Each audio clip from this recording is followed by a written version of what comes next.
За энэ дууг дуулж ирсэн түүхтийн нэг бий байна. Сайхан байна. Гэтэл дууг дуулуулахаа болчихсон. Яагаад вэ гэхээр нэгдлийн малчны тухай дуу ш. Муу хувийн аж ахуйн дуу байна. Бас нөгөө талаар Магдлын бол өнчин байх ёсгүй. Тэгтэл одоо өнчин хөх шиг гэж байна. Энэ ер нь нэг л бодохгүй. Ингэж улс төрийн улаан заалзуураар зочигдсыг олон дуу байдгийг ингэж бэлгшээлээ. Та нар сайн хүүхдүүд байна. Их нацаг доржшгэн авиас үлхтэй.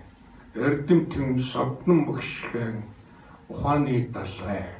Тэгээд их хорноо өд очив. Ирээдүйн зэд болтугай. Баярлалаа.